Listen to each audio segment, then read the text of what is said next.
100 Facts About the Byzantine Empire to Fall Asleep To. Close your eyes, and let yourself drift back through time, back to the year 330 CE, when something extraordinary was about to begin. The Roman Emperor Constantine the Great stood on the shores of the Bosphorus Strait, gazing across the shimmering waters that separated Europe from Asia. He had made a decision that would echo through 1,000 years of history. Here, on the site of the ancient Greek city of Byzantium, he would build a new capital for the Roman Empire. This wasn't just any city, it would be Nova Roma, New Rome, though the world would come to know it by another name, Constantinople, the city of Constantine. On May 11, 330 CE, Constantine formally dedicated his new capital. The timing was deliberate, chosen for its auspicious alignment with the stars.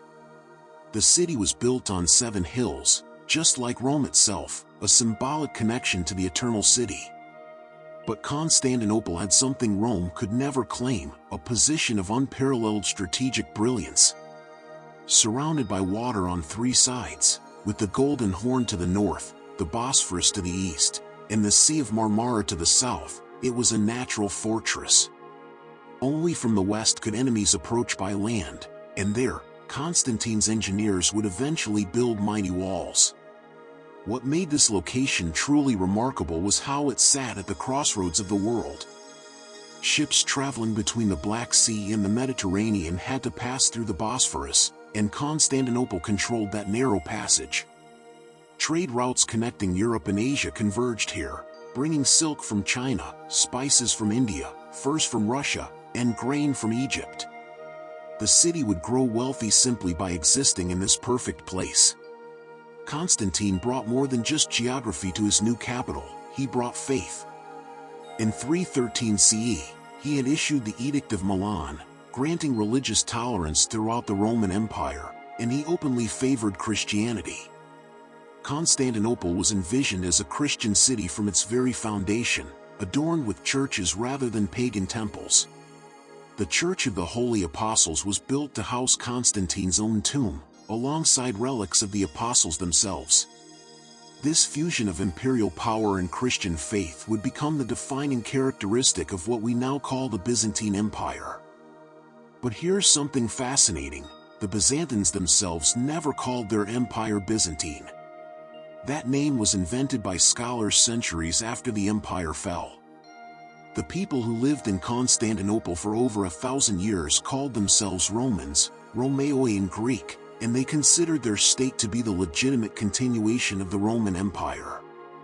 When the western half of the Roman Empire crumbled in 476 CE, they didn't see it as the end of Rome, but merely the loss of some provinces. In their eyes, Rome lived on, unconquered and eternal, in Constantinople. The language of this empire tells us something beautiful about its evolution. While Latin remained the official language of government and law in the early centuries, the common people spoke Greek, the language of the Eastern Mediterranean, for centuries before Rome ever arrived. Gradually, like a river changing its course, Greek became the dominant language of the empire. By the 7th century, even imperial documents were written in Greek, and the emperor's title changed from the Latin Augustus to the Greek Basileus. The empire was transforming, becoming something uniquely its own, neither fully Roman nor entirely Greek, but a magnificent synthesis of both. Constantine died in 337 CE, but his city lived on, growing more splendid with each passing generation. His successors expanded and beautified Constantinople, adding forums, aqueducts, and cisterns. The city needed water, and Byzantine engineers proved themselves masters of hydraulic engineering, building massive underground cisterns supported by hundreds of columns. Some of these cisterns still exist today, dark and atmospheric chambers where water once flowed, their columns rising from shallow pools like a submerged forest. As you rest now, imagine standing in that nascent city, Constantinople in its youth, with marble gleaming in the Mediterranean sun, and the sound of hammers and chisels as architects and craftsmen build something that will outlast empires. Let that image carry you gently towards sleep, as we prepare to journey deeper into Byzantine history. Let us drift now to the year 527, nearly 2 centuries after Constantinople's founding, when a man of humble origins would rise to become one of history's most ambitious emperors. Justinian was born a peasant in a small village in what is now North Macedonia. His uncle, Justin, was an illiterate soldier who had climbed through the ranks to become emperor, and he brought his nephew to Constantinople to educate him. When Justin died in 527, Justinian inherited not just a throne, but a dream to restore the Roman Empire to its former glory, to reconquer the lost western provinces that had fallen to Germanic tribes. It was an audacious vision, perhaps an impossible one, but Justinian was nothing if not ambitious. Beside him stood an equally remarkable figure, his wife Theodora. She had been an actress and dancer, professions considered scandalous in Byzantine society, yet Justinian married her anyway, defying convention. Ancient laws actually forbade senators from marrying actresses, so Justinian had those laws changed. Theodora became empress, and she would prove to be far more than a consort. She was Justinian's partner in power, his closest advisor, a woman of fierce intelligence and iron will. In 532, just 5 years into Justinian's reign, that partnership would be tested in the most terrifying way. The city erupted in the Nika riots, named after the cry Nika, meaning victory, that the rioters chanted. What began as a dispute at the chariot races spiraled into a full-scale rebellion. Constantinople had 2 major chariot racing factions, the Blues and the Greens, and they competed with a passion that went far beyond sport. These factions were like political parties, representing different social classes and religious viewpoints. When both factions united against Justinian, half the city went up in flames. For 5 days, chaos reigned. The rioters proclaimed a new emperor. Justinian's advisors urged him to flee the city by ship while he still could. The empire, it seemed, was about to slip through his fingers. But then Theodora spoke. According to the historian Procopius, she declared that she would rather die an empress than live as a fugitive, and reminded Justinian that purple makes an excellent shroud, the imperial purple. Her courage stiffened Justinian's resolve. He sent his general Belisarius into the hippodrome where the rioters had gathered, and in a brutal display of power, 30,000 people were slaughtered. The rebellion was over, and Justinian's rule was secure. From the ashes of the Nika riots, Justinian rebuilt Constantinople more gloriously than before. And at the heart of his rebuilding program was a structure that would become the crown jewel of Byzantine architecture, the Hagia Sophia, the Church of Holy Wisdom. Completed in just 5 years and 10 months by 537, it was an engineering marvel that defied the limitations of its age. The dome seemed to float in the air, suspended by 40 windows that encircled its base, filling the interior with divine light. When Justinian first entered the completed church, legend says he exclaimed, "Solomon, I have surpassed you," comparing his creation to Solomon's temple in Jerusalem. The architects who designed this wonder were Anthemius of Tralles, a mathematician and physicist, and Isidore of Miletus, a geometry expert and engineer. They weren't traditional architects but scientists who applied mathematical principles to architecture. The dome spans over 100 feet in diameter and rises more than 180 feet above the floor.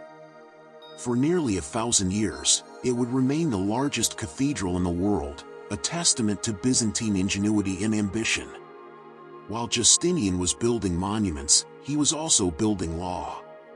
The Corpus Juris Civilis, the body of civil law, was his attempt to organize and codify all Roman law from centuries past.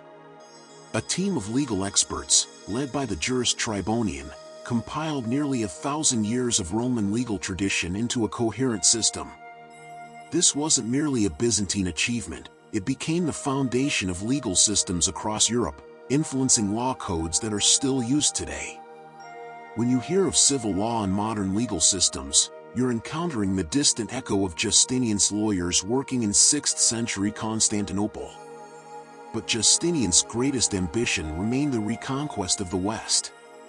He sent his brilliant general Belisarius across the Mediterranean with a relatively small army to reclaim lost Roman territories.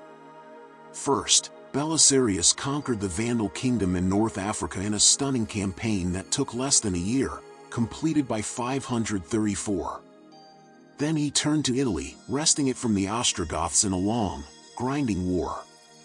By the time of Justinian's death in 565, the Byzantine Empire had swelled to its largest extent since the fall of Rome, stretching from Spain to the Middle East, encircling nearly the entire Mediterranean once more. Yet this reconquest came at a terrible price. The wars drained the treasury and exhausted the empire's resources. And in 541, something far worse than any human enemy arrived: the plague of Justinian. This was likely bubonic plague, the same disease that would ravage Europe as the Black Death 8 centuries later. It swept through Constantinople, killing thousands each day at its peak. Bodies piled in the streets. Justinian himself fell ill, though he survived. The plague would return in waves over the next 2 centuries, weakening the empire just as it needed strength to hold on to Justinian's conquests. Rest now in the shadow of the Great Dome, as centuries turn like pages, and empires rise and fall like breath. As we move deeper into the Byzantine story, let us travel now to the 7th century, when the empire faced its greatest trial. The world was changing, and new powers were rising that would reshape the Mediterranean forever. In 610, a man named Heraclius sailed from Carthage to Constantinople to overthrow the unpopular Emperor Phocas. Heraclius came from a noble family, and his father was the Exarch of Africa, essentially the governor of Byzantine North Africa. What he found when he arrived was an empire on the brink of collapse. The Persians, Rome's ancient enemy, had launched a devastating invasion. Year by year, they conquered Syria, then Egypt, the empire's breadbasket, and they even captured the true cross from Jerusalem, Christianity's most sacred relic. By 626, Persian and Avar armies were literally at the walls of Constantinople itself, besieging the capital from both land and sea. Heraclius faced an impossible choice: surrender or fight with an empire that had almost nothing left. He chose to fight. In a desperate gamble, he took the immense wealth of the church, golden plates, jeweled chalices, precious relics, and melted them down to pay for an army. The Patriarch of Constantinople blessed this controversial decision, essentially granting the emperor a loan from God. Then Heraclius did something no Roman emperor had done in centuries. He personally led his army into the field, riding at the head of his troops like an ancient warrior king. His campaign against Persia was one of the most dramatic military reversals in history. For 6 years, from 622 to 628, Heraclius marched and fought deep in Persian territory, winning battle after battle. He struck at the heart of Persia itself, threatening their sacred fire temples and their capital at Ctesiphon. The Persian Emperor Khosrow II was overthrown by his own people, and his successor sued for peace. Heraclius returned to Constantinople in triumph, bringing back the true cross to Jerusalem in 630. The empire was saved, and Heraclius was hailed as a hero. But the victory was Pyrrhic. Both the Byzantine Empire and Persia had exhausted themselves in decades of warfare, their treasuries empty, their armies depleted, their provinces devastated. And into this vacuum came a force that neither empire had anticipated: the armies of Islam.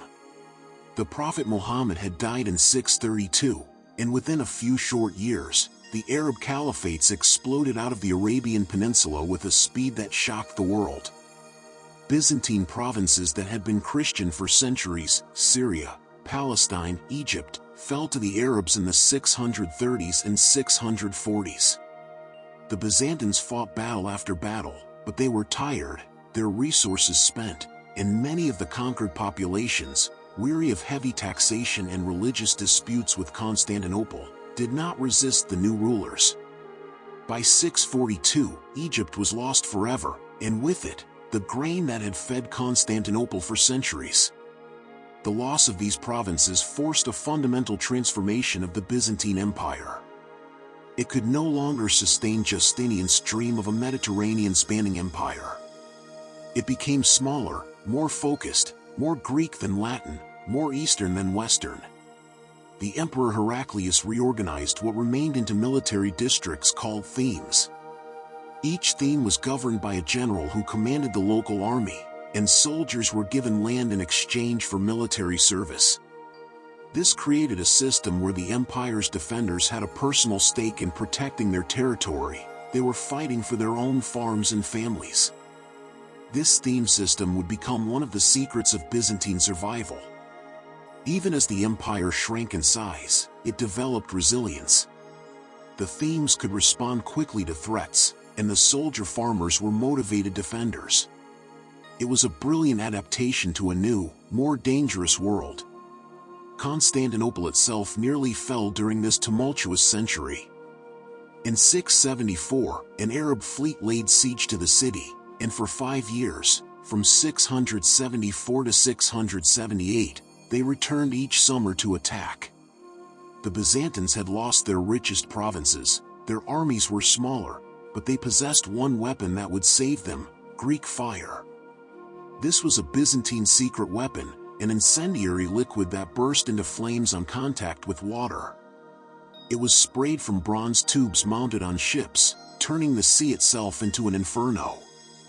The exact formula was such a closely guarded state secret that it was lost to history. Even today, we don't know precisely what it contained, though it likely involved petroleum, quicklime, and sulfur. Arab ships burned and sank, their sailors unable to escape the flames that followed them even into the water. Greek fire broke the siege, and Constantinople survived. The Arabs would return again in 717 with an even more massive force, perhaps 2,000 ships and 100,000 men. For a year, they besieged Constantinople by land and sea. But the Byzantine Emperor Leo III was a capable military leader. His forces used Greek fire once more, and a brutal winter decimated the Arab army. Disease and starvation did what Byzantine swords could not. When the Arabs finally retreated in 718, they left behind thousands of dead. Constantinople had held firm, and Western Europe was spared an Arab invasion from the east.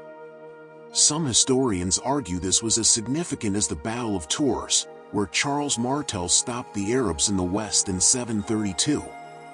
Let your mind rest now in the glow of Greek fire on dark waters, in the knowledge that walls held and empires endured, as we drift onward through time. The 8th century brought a new crisis to Byzantium, but this time the battle was not fought with swords and fire, it was fought over images, over the very soul of Christian worship. In 726, Emperor Leo III, the same man who had saved Constantinople from the Arabs, issued an edict that would tear the empire apart for over a century. He ordered the destruction of religious icons, painted images of Christ, the Virgin Mary, and the saints that adorned churches and homes throughout the empire. This movement became known as iconoclasm, from the Greek words for image breaking. Leo believed that the veneration of icons had become idolatrous. That Christians were worshipping the images themselves rather than what they represented, and that this sin was why God had allowed the Arabs to conquer so much Byzantine territory. The empire split into two camps, the iconoclasts, who supported the destruction of images, and the iconodule, who defended them. Churches were whitewashed, their beautiful mosaics and paintings covered or destroyed. Monks, who were the primary producers and defenders of icons, faced persecution. Some were tortured, others exiled. The iconoclast controversy was more than a religious dispute, it was about authority, about whether the emperor could dictate matters of faith, and about what it meant to be Byzantine and Christian. Interestingly, this controversy created a rift with Rome. The Pope opposed iconoclasm, defending the use of religious images. The Byzantine emperors, who still nominally controlled parts of Italy, found themselves at odds with the spiritual leader of Western Christianity. This was another step in the gradual separation between Eastern and Western Christianity, a drift that would culminate centuries later in the Great Schism. In 787, the Empress Irene, ruling as regent for her young son, convened the Second Council of Nicaea, which declared that icons could be venerated but not worshipped. This distinction was crucial. Icons were windows to the divine, aids to prayer, not idols. For a time, the icons returned to Byzantine churches.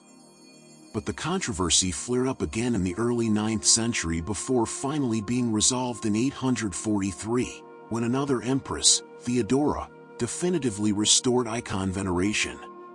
To this day, the Eastern Orthodox Church celebrates this event as the Triumph of Orthodoxy every year on the first Sunday of Great Lent. While religious debates consumed Constantinople, a new dynasty was rising that would bring the empire to heights it hadn't seen since Justinian. In 867, a man named Basil murdered his way to the throne, killing his patron Emperor Michael III. Despite this bloody beginning, Basil I founded the Macedonian dynasty, which would rule Byzantium for nearly 2 centuries and preside over what historians call the Byzantine Golden Age. Basil was another emperor of humble origins. He had been born a peasant in Macedonia and came to Constantinople as a young man with nothing. Through cunning, strength, and ruthless ambition, he rose to become emperor. But once on the throne, he proved to be an effective ruler, reforming laws, strengthening the military, and expanding Byzantine territory. His descendants would continue his work, gradually pushing back against the Arabs and reconquering lands that had been lost for generations. Under the Macedonian dynasty, Byzantine culture flourished. This was a time of great intellectual revival, sometimes called the Macedonian Renaissance. Classical Greek texts that had been neglected were copied and studied. Schools were founded, philosophy and science flourished, and Byzantine scholars preserved works of ancient Greek literature and learning that might otherwise have been lost forever. When the Renaissance came to Western Europe centuries later, many of the ancient Greek texts that inspired it had survived only because Byzantine scribes had carefully copied them during these centuries. The Byzantine economy also thrived during this period. Constantinople was one of the wealthiest cities in the world, its markets filled with luxuries from every corner of the known world. But the Byzantines didn't just trade in foreign goods, they produced their own luxury items that were prized across Europe and Asia. The most famous of these was silk. For centuries, silk production had been a Chinese monopoly, and silk was so valuable it was literally worth its weight in gold.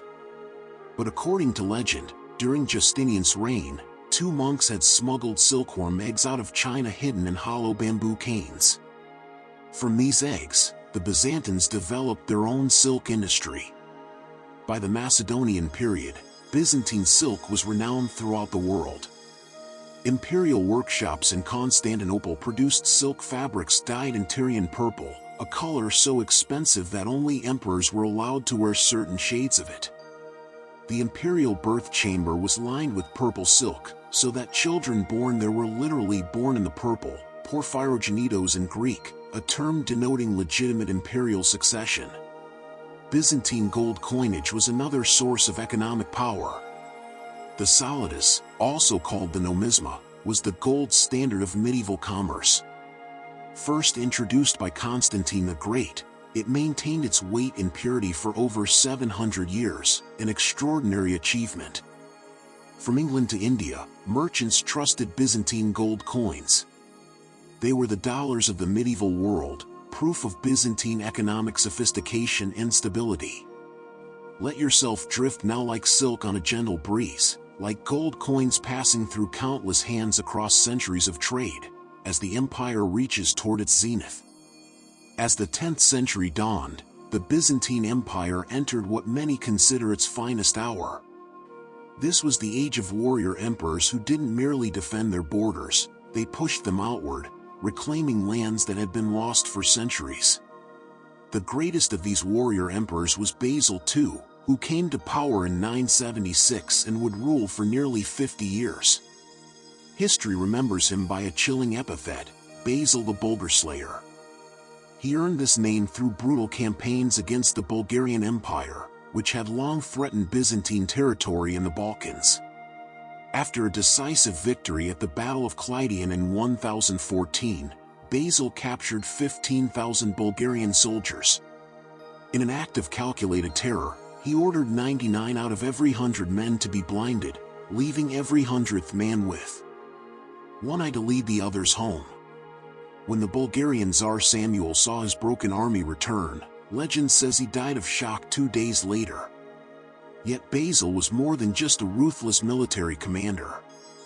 During his reign, the Byzantine Empire reached its greatest extent since the Arab conquests, stretching from southern Italy to Armenia, from the Danube River to Syria. He was personally austere, never married, and devoted his entire life to strengthening the empire. Under Basil II, Byzantium was the superpower of the Mediterranean world, and Constantinople was its magnificent heart, a city of perhaps 500,000 people at a time when London had only 20,000. During these golden years, Byzantine missionaries spread Orthodox Christianity far beyond the empire's borders. 2 brothers, Cyril and Methodius, had been sent in the 9th century to convert the Slavic peoples. These brothers faced a problem: the Slavs had no written language. So Cyril invented one, creating what we now call the Glagolitic alphabet, which later evolved into the Cyrillic alphabet still used in Russia, Bulgaria, Serbia, and other nations today. When you see Russian, Ukrainian, or Bulgarian writing, you're looking at the legacy of Byzantine missionaries. The conversion of the Kievan Rus, the ancestors of modern Russians, Ukrainians, and Belarusians, came about in a fascinating way. According to the Russian Primary Chronicle, Prince Vladimir of Kiev sent envoys to investigate different religions: Islam, Judaism, Western Christianity, and Eastern Orthodoxy. The envoys who visited Constantinople in 987 were overwhelmed by the beauty of the Hagia Sophia's liturgy. They reported, "We knew not whether we were in heaven or on earth, for on earth there is no such splendor or such beauty." Vladimir chose Orthodox Christianity for his people, married Basil II's sister Anna, and had his entire city baptized in the Dnieper River. This decision would shape Russian culture for over 1,000 years. Byzantine diplomacy was as sophisticated as its military might. The Byzantines rarely relied on force alone when cunning could achieve the same ends. They played their enemies against each other, used gold to buy allies, and arranged strategic marriages to cement alliances. The imperial court developed elaborate ceremonies and protocols designed to awe foreign ambassadors, demonstrating Byzantine power and legitimacy. Visitors to the throne room described automata, mechanical golden lions that roared and golden birds that sang, powered by hidden mechanisms, all designed to make the emperor appear almost godlike. The title of the Byzantine emperor itself reflected this sense of universal authority. The emperor was called Basilius, an autocrat of the Romans, but also sometimes Basilius of the Romans and equal to the apostles. In Byzantine political theology, there was one God in heaven and one emperor on earth, and the emperor was God's representative in the temporal world. This concept, called Caesaropapism, meant that the emperor had authority over both church and state, though in practice, the relationship between emperors and patriarchs was complex and often contentious. Byzantine women, particularly empresses, wielded remarkable power compared to their counterparts in medieval Western Europe. We've already encountered Theodora and Irene, but the empire saw several other influential women rulers. Some empresses ruled as regents for their sons, but a few ruled in their own right. The very concept of a woman exercising imperial authority was more acceptable in Byzantium than in the contemporary West, though it was still controversial. Education in Byzantium was more widespread than in most medieval societies. Constantinople had numerous schools, and literacy rates were relatively high, at least among the urban population and the middle classes. The curriculum was based on classical Greek education, grammar, rhetoric, philosophy, mathematics, and theology. The university in Constantinople, reorganized in 1045, had faculties of law and philosophy. This investment in education created a sophisticated bureaucracy. The Byzantine civil service was renowned for its complexity and efficiency, managing everything from tax collection to military logistics. Byzantine art during this period reached extraordinary heights. Churches were adorned with glittering mosaics made of thousands of tiny glass tiles, many containing gold leaf that caught the candlelight and seemed to shimmer with divine presence. Icons were painted with incredible skill, following specific theological guidelines about how sacred figures should be depicted. These weren't merely decorations, they were theology in visual form, teaching the faith to those who couldn't read. Rest now in the golden light of mosaic tiles, in the chanting of ancient liturgies, in an empire at the height of its glory, as the centuries continue their slow and gentle turning. But even as Byzantium reached its zenith, forces were gathering that would bring new challenges, new enemies, and eventually, a long twilight. In the middle of the 11th century, a new power appeared on Byzantium's eastern frontier, the Seljuk Turks. These were nomadic warriors from Central Asia who had converted to Islam and built a vast empire stretching from Persia to Anatolia. In 1071, the Byzantine Emperor Romanos IV led a large army to confront the Seljuk Sultan Alp Arslan at a place called Manzikert, in what is now eastern Turkey. It should have been a Byzantine victory. Romanos had more troops. But through a combination of betrayal, poor coordination, and tactical brilliance by Alp Arslan, the Byzantine army was routed. Romanos himself was captured, the first Byzantine emperor taken prisoner by a Muslim enemy. The Battle of Manzikert was a turning point. It wasn't just a military defeat, it opened Anatolia, the heartland of the Byzantine Empire, to Turkish settlement. Over the following decades, Turkish tribes poured into Asia Minor, settling on lands that had been Greek and Christian for over 1,000 years. The theme system, which had worked so well for centuries, began to collapse as farmers were displaced and the soldier farmers who defended the borders disappeared. Byzantium was losing not just territory, but the very foundation of its military strength. Yet even as the empire contracted in the east, it faced a rupture in the west that would prove equally momentous. Tensions between the Church of Rome and the Church of Constantinople had been building for centuries, disputes over theology, authority, liturgical practices, and political control.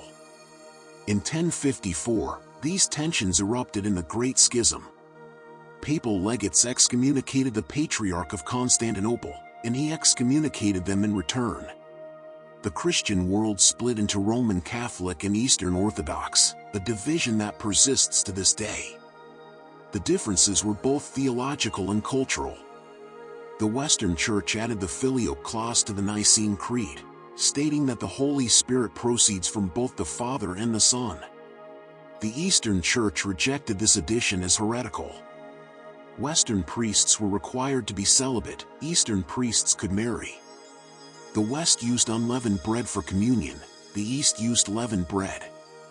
These might seem like small matters, but they represented fundamentally different understandings of church authority and tradition.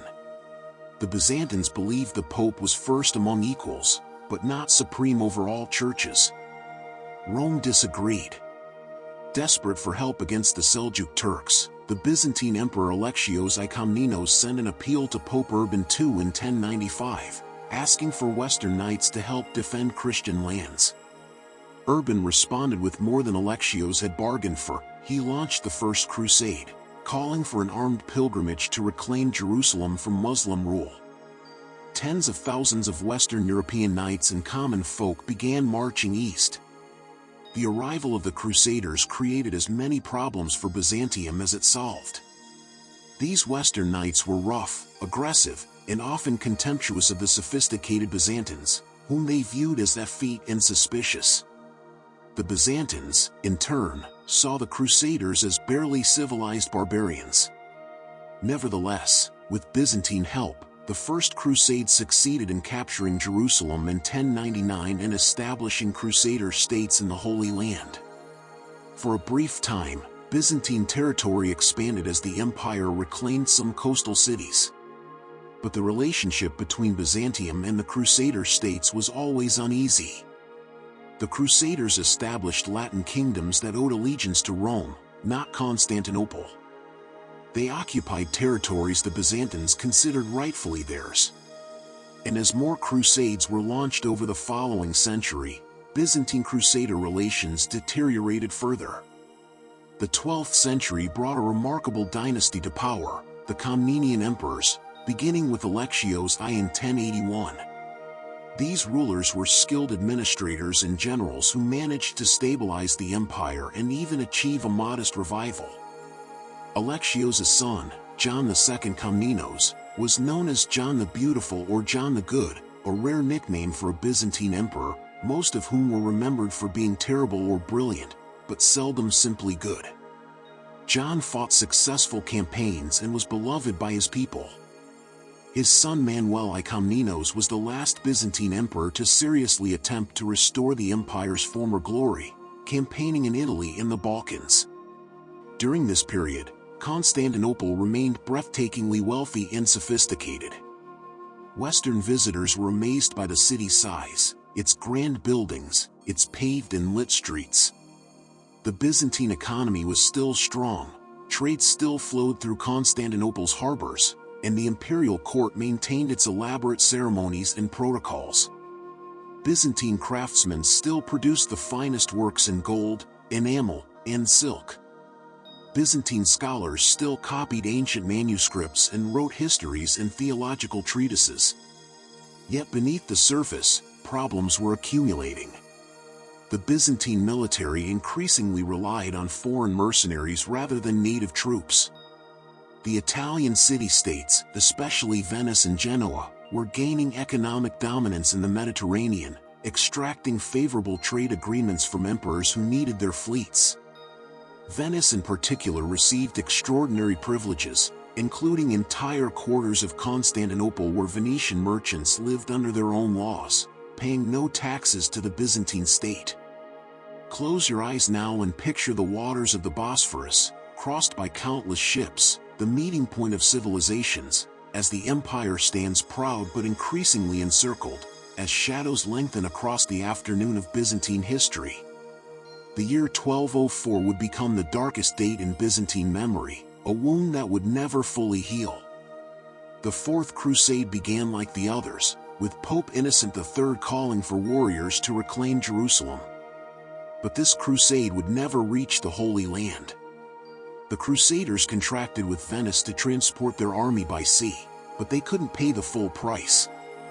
The elderly Doge of Venice, Enrico Dandolo, blind but still cunning, proposed an alternative: help Venice conquer its trade rival, the Christian city of Zara, and the debt would be forgiven. The Crusaders agreed, already diverting from their holy mission. Then a Byzantine prince named Alexios Angelos approached the crusade with an offer. He was the son of a deposed emperor, and he promised that if the Crusaders helped him reclaim his father's throne, he would pay them handsomely, supply their crusade, and even reunite the Eastern and Western churches under Rome. It was too tempting to refuse. In 1203, the Crusade fleet sailed to Constantinople. The massive Western army camped outside the greatest Christian city in the world. After some conflict, young Alexios was indeed placed on the throne as Alexios IV, alongside his blind father Isaac II, who had been restored from prison. But the new emperor quickly discovered he couldn't fulfill his extravagant promises. The Byzantine treasury couldn't support both the empire and pay the Crusaders. The people of Constantinople despised him for bringing a foreign army to their gates. Within months, a palace coup overthrew and murdered Alexios IV. The Crusaders, feeling betrayed and seeing the wealthy city before them, made a fateful decision. In April 1204, they attacked Constantinople. For 3 days, they sacked the city that had stood unconquered for nearly 900 years. The scale of destruction was catastrophic. Churches were desecrated, relics stolen, artworks destroyed or melted down for their precious metals. The bronze horses that had adorned the hippodrome since Constantine's time were torn down and shipped to Venice, where they still stand above St. Mark's Basilica. Priceless manuscripts were burned. Nuns were violated in convents. The altar of Hagia Sophia itself was smashed for its precious stones. A Byzantine historian named Nicetas Choniates, who witnessed the sack, wrote with anguish about barbarians from the west destroying what centuries of Muslim attacks had failed to damage. The Crusaders, supposedly warriors of Christ, had destroyed the greatest Christian city in the world. They established the Latin Empire of Constantinople, crowning Baldwin of Flanders as emperor and dividing Byzantine territories among Western nobles like spoils of war. But Byzantium did not die in 1204. Byzantine nobles fled to different regions and established successor states. The most important was the Empire of Nicaea in northwestern Anatolia, where Byzantine culture, administration, and imperial ambitions survived. For 57 years, Constantinople remained under Latin control, but the Latin Empire was weak, always struggling, never truly mastering the territories it claimed to rule. In 1261, the Byzantine Emperor Michael VIII Palaiologos, ruling from Nicaea, found Constantinople's defenses undermanned. Most of the Latin garrison was away on campaign. His general Alexios Strategopoulos led a small force that entered the city almost unopposed. On July 25, 1261, Michael VIII entered Constantinople in triumph, and the Byzantines reclaimed their ancient capital. The bells of the city rang out in celebration, and the empire was restored. But the restored Byzantine Empire was a shadow of what it had been. Vast territories had been permanently lost. The Latin interlude had shattered Byzantine power and prestige. Italian merchants now dominated Byzantine trade. The empire's wealth had been plundered, and it would never recover its former economic strength. Michael VIII spent his reign struggling to defend what remained against ambitious Western powers who still dreamed of reconquering Constantinople, and against new Turkish principalities rising in Anatolia. The Palaiologos dynasty, founded by Michael VIII, would be the last Byzantine dynasty, ruling for nearly 2 centuries until the empire's end. These final emperors were cultured, sophisticated, often brilliant men who ruled over an ever-shrinking realm. They were emperors with grand titles and elaborate ceremonies, presiding over a capital that still possessed magnificent buildings and ancient prestige, but increasingly lacked the military and economic power to back up those claims. During these late centuries, a curious phenomenon occurred. Even as Byzantine political power waned, Byzantine cultural influence continued to radiate outward. The empire became a beacon of art, learning, and spirituality. Scholars from across the Orthodox world came to Constantinople to study. Artists were commissioned to create mosaics and frescoes in churches from Russia to Serbia to Greece. Byzantine political theory and court ceremonies were imitated by Bulgarian tsars and Serbian kings who modeled their courts on Constantinople. Let your mind wander now through marble halls that echo with memory, through a city that rose again from ashes, diminished but undefeated, as the final chapters of this ancient story slowly unfold. As the 14th century dawned, a new and final enemy appeared on Byzantium's horizon, one that would ultimately write the empire's ending. The Ottoman Turks began as a small principality in northwestern Anatolia, led by a chieftain named Osman, from whom they took their name. While the Byzantines exhausted themselves in civil wars and conflicts with other Christian states, the Ottomans steadily expanded. They were Ghazis, warriors fighting in the name of Islam, but they were also pragmatic empire builders who welcomed converts and incorporated Byzantine administrative practices. By the 1350s, they had crossed into Europe, establishing a foothold on the Gallipoli Peninsula. The Byzantine Empire in its final centuries faced a tragic paradox. Its emperors were often learned, cultured men who corresponded with Italian humanists and debated theology with Western scholars. Constantinople remained a center of philosophy and art. yet the empire controlled less and less territory with each passing decade. By the early 15th century, Byzantium consisted essentially of Constantinople itself, a few islands, and scattered territories in Greece, an empire that was really just a city-state with an imperial past. The emperors became vassals, forced to pay tribute to the Ottoman sultans and even to supply troops for Ottoman campaigns. Byzantine princes were sent as hostages to the Ottoman court, where they learned Turkish and studied Ottoman military tactics. It was a humiliating existence for the heirs of Constantine and Justinian. Yet within this decline, Byzantine intellectual life experienced a final flowering. This was the age of the Paleologan Renaissance, a revival of classical learning and artistic achievement. Churches were adorned with magnificent frescoes showing a new naturalism and emotional depth. The Chora Church in Constantinople received stunning mosaics and frescoes that still survive today, depicting biblical scenes with remarkable humanity and beauty. Byzantine scholars produced commentaries on ancient philosophers, copied ancient texts, and debated theology and philosophy. Some of these scholars began to flee westward, bringing their knowledge to Italy. When they arrived carrying precious Greek manuscripts, they helped spark the Italian Renaissance. Byzantine scholars taught Greek to Italian humanists who had lost the ability to read it. They brought Plato's complete works, which had been largely unknown in the West. They brought scientific treatises, mathematical works, and classical literature. In this way, the dying Byzantine Empire gave birth to the rebirth of learning in the West.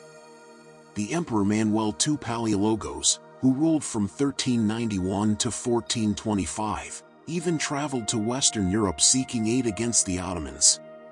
He visited Venice, Paris, and London, a Byzantine emperor in the courts of the West, pleading for help. He was received with honor, but little practical assistance came. Western Europe was divided, and the memory of the Great Schism still separated Eastern and Western Christianity. Desperate Byzantine emperors repeatedly proposed church union with Rome, hoping that reconciliation would bring Western military aid. In 1439, at the Council of Florence, Byzantine representatives agreed to reunite the churches under papal authority. But when they returned to Constantinople, the people rejected the union. Many Byzantines preferred, as one allegedly said, to see the Turkish turban in the midst of the city rather than the Latin mitre. The theological and cultural divide had grown too deep. By 1449, when Constantine XI Palaeologos became the last Byzantine emperor, the situation was desperate. The Ottoman Sultan Mehmed II, young and ambitious, was determined to conquer Constantinople and make it the capital of his growing empire. Constantine knew what was coming. He strengthened the city's ancient walls as best he could, stockpiled supplies, and appealed once more to the West for help. Constantinople's walls were still formidable. The Theodosian walls, built in the 5th century, had never been breached by direct assault. These massive fortifications consisted of 3 layers, an outer wall 40 feet high, an inner wall, and a deep moat. They had protected the city for 1,000 years, through countless sieges. But military technology had advanced.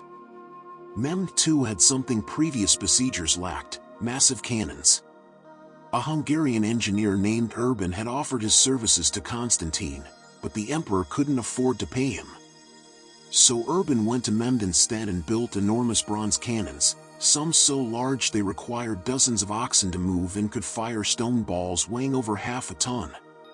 These weapons could do what battering rams and siege towers never could: they could breach the ancient walls. In April 1453, Mehmed's army, perhaps 80,000 strong, surrounded Constantinople. Inside, Constantine had perhaps 7,000 defenders, including a small contingent of Genoese soldiers led by Giovanni Giustiniani, who took command of the land walls. The Byzantines stretched a massive chain across the Golden Horn to prevent Ottoman ships from entering the harbor. For nearly 2 months, the siege continued. The great cannons fired day and night, slowly crumbling sections of the Theodosian walls that had stood for a millennium. Rest now as the cannons fall silent in your mind, as we approach the final dawn of an empire that refused to surrender its dignity, even as the world around it transformed. The siege of Constantinople in 1453 was not merely a military campaign, it was the collision of two ages, the medieval world giving way to the modern. Mehmed II was only 21 years old, but he was brilliant, ruthless, and obsessed with taking Constantinople. He had studied the city's defenses, learned from previous failed sieges, and prepared meticulously. He even constructed a fortress on the European side of the Bosphorus, called Rum-el-Hizari, positioned to cut off Constantinople's supply lines from the Black Sea. This fortress, built in just 4 months, still stands today, a testament to Ottoman engineering and determination. During the siege, Mehmed achieved something remarkable and unexpected. Unable to break the chain across the Golden Horn, he ordered his ships to be dragged overland on greased wooden rollers, up the hill behind Galata and down into the Golden Horn itself. In a single night, approximately 70 Ottoman ships bypassed the chain, appearing in the harbor to the Byzantines' shock and dismay. Now Constantinople was threatened from the sea as well as the land. Inside the city, Constantine XI proved himself worthy of his imperial ancestors. He worked tirelessly to maintain morale, personally inspecting the walls, fighting alongside his men, and encouraging the defenders. He knew he would likely die, but he refused to abandon his city or his people. In the final days, he reportedly told his commanders that he was ready to die for faith and fatherland.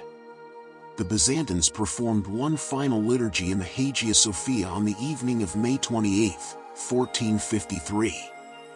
Orthodox and Catholic clergy, who had been divided by the schism for 4 centuries, prayed together as the empire's end approached. Citizens who had refused the union with Rome came to the great church anyway, knowing this might be their last service in the cathedral that had stood for over 900 years. It was a moment of unity and farewell. The final assault came before dawn on May 29, 1453.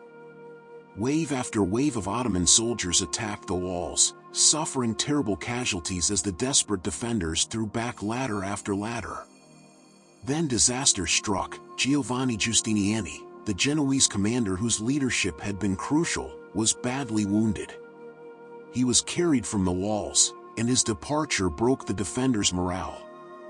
Around the same time, Ottoman soldiers discovered a small gate called the Kirkaporta had been left unlocked.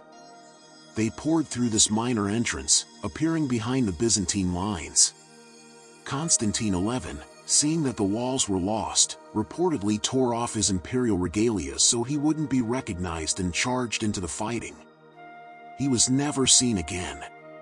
His body was never definitively identified.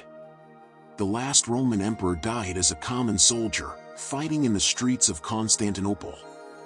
There is something both tragic and noble in this ending, the heir to Augustus and Constantine dying anonymously in defense of his city. By midday on May 29, the city had fallen.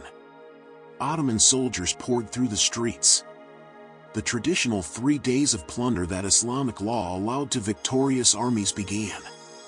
Churches were stripped of their treasures, citizens were killed or enslaved, buildings were looted. But Mehmed had given orders that the city's infrastructure should be preserved. He wanted Constantinople intact as his new capital. When Mehmed entered the Hagia Sophia, he reportedly struck a soldier who was breaking up the marble floor, reminding his troops that the city now belonged to him and should not be unnecessarily destroyed. He ordered the building converted into a mosque, and minarets were eventually added to its exterior. The magnificent Christian mosaics were plastered over but not destroyed, which ironically helped preserve them for future centuries. Mehmed renamed the city Istanbul, from the Greek phrase eis tin pollen meaning to the city, though this name had been used informally for centuries. He styled himself Caesar of Rome, claiming to be the legitimate successor to the Roman emperors. In Ottoman ideology, The conquest of Constantinople meant that the Islamic Empire had now inherited the mantle of Rome itself. The young sultan would become known to history as Mehmed the Conqueror, and under Ottoman rule, Istanbul would remain one of the world's great cities, capital of an empire that would last another 4 centuries. The fall of Constantinople sent shockwaves through Christian Europe. Many saw it as a catastrophe, the loss of Christendom's greatest eastern bulwark. Pope Nicholas V called for a new crusade that never materialized. Some Western Europeans predicted the end of the world was near. Yet the Byzantine refugees who fled westward brought with them something precious: knowledge. Let your breathing slow now, like the tide receding from ancient shores, as one empire ends and another begins, as centuries of history find their conclusion beneath Constantinople's timeless sky. The Byzantine Empire had fallen, but its legacy would ripple across centuries and continents in ways both profound and unexpected. In the decades following 1453, Byzantine scholars scattered across Europe, particularly to Italy, carrying with them the intellectual treasures of their lost empire. Men like Cardinal Bessarion brought entire libraries of Greek manuscripts to Venice. These scholars didn't just bring books, they brought the ability to read and understand them, teaching Greek to eager Italian students. Plato's works, largely unknown in medieval Western Europe, became available and deeply influenced Renaissance philosophy. Aristotle's texts, previously known only through Arabic translations, could now be read in their original Greek. The Venetian printer Aldus Manutius employed Byzantine scholars in his publishing house in the late 15th century, producing the first printed editions of classical Greek texts. What had once been precious manuscripts copied by hand, available only to the wealthy, could now be mass-produced and distributed. The Byzantine preservation of ancient knowledge, combined with the new printing technology, helped make the Renaissance possible. In this way, Byzantium's intellectual legacy survived its political death. The Byzantine tradition of icon painting continued uninterrupted in Orthodox countries. The techniques, the theological principles, the visual vocabulary developed over Byzantine centuries lived on in Russian, Serbian, Greek, and Romanian churches. Even today, when you see an Orthodox icon, you're looking at an art form that stretches back to Byzantine Constantinople, following rules and styles refined over a millennium. The double-headed eagle, symbol of the Byzantine emperors, was adopted by several successor states.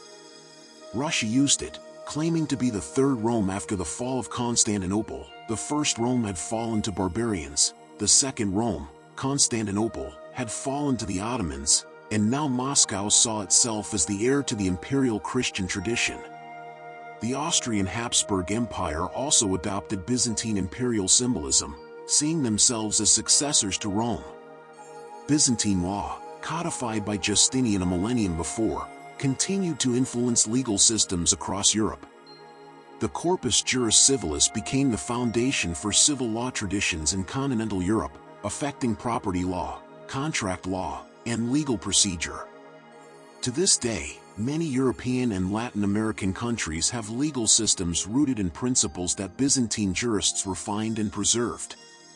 The architectural influence of Byzantium spread far beyond its borders.